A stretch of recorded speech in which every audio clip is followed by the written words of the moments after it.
ছোট ছোট শিশু থেকে সবাইকে ট্রেন করা হচ্ছে এবং অ্যাগ্রেসিভ মৌলবাদী যেই সংগঠনগুলো ওদের যে বক্তব্য যা ইউটিউবে ফেসবুকে আমরা দেখতে পাচ্ছি, আমরা এর ধিক্কার জানাই। এবং যেই পতাকার অবমাননা ওই দেশে হচ্ছে, প্রত্যেকটা ভারতবাসীর বুকে একটা আঘাত চিরছে। তারই প্রতিবাদে আমাদের আগরতলা আইএলএসে বাংলাদেশে প্রচুর পেশেন্ট। আমরা কোনো জাতি, কোনো ধর্ম, বর্ণ এইসবের বিরুদ্ধে নই, কিন্তু ওই দেশে যেই ধরনের ঘটনা ঘটছে তার প্রতিবাদেই আমরা এখানে এসেছি। আমরা কর্তৃপক্ষের সঙ্গে এখনই আপনারা দেখেছেন কথাবার্তা বলেছি, ওনারা এগ্রি হয়েছেন। ওনাদের এইখানে যে হেল্প ডেস্ক রয়েছে, বাংলাদেশে হেল্প ডেস্ক আজ থেকে খোলা হয়েছে, আমাদের সামনে এইগুলো শেষ হয়েছে এবং তারা আশ্বস্ত করেছেন আমাদের প্রত্যেককেই যে ওনারা আগামী দিনে আর বাংলাদেশের পেশেন্টকে যতদিন না এই পরিস্থিতি বা বাংলাদেশ আমাদের কাছে মাপ চাইছে বা কোন ধরনের সুরাহার হচ্ছে, ওনারা এইখানে বাংলাদেশের কোনো পেশেন্টকে আর কোনো পরিষেবা দেবেন না।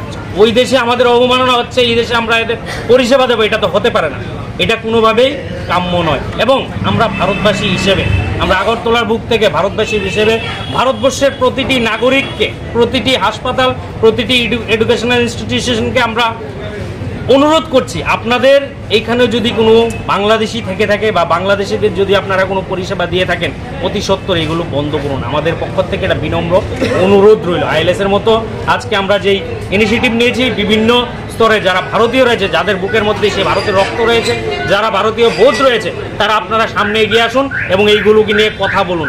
এদেরকে একদম ছাড় দেওয়া যাবে না। আগামী দিনে এইগুলো নিয়ে কথা বলবে, হয়তো ভারত সরকার এইসব ইস্যু নিয়ে কথা বলবে, কিন্তু আমাদের যতটুকু করণীয়, আমরা এইখান থেকে আখাউড়া বর্ডার পর্যন্ত যতটুকু যা করণীয় আমরা সবটা করব এবং আমরা আগামী দিনেও এই ধরনের আন্দোলনকে আরও তীব্র থেকে তীব্রতর করব।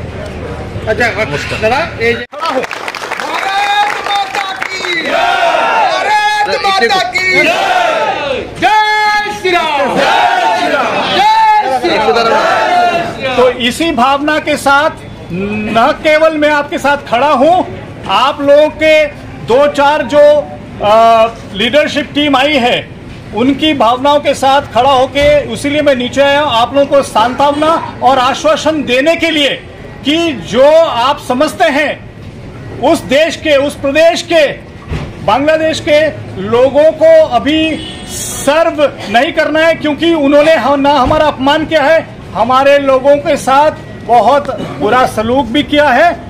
इसी भावना के साथ मैं आपको आश्वासन देता हूं कि हम उस देश के लोगों को कोई भी सर्विस नहीं दे रहे हैं और उनको सर्व नहीं कर रहे हैं।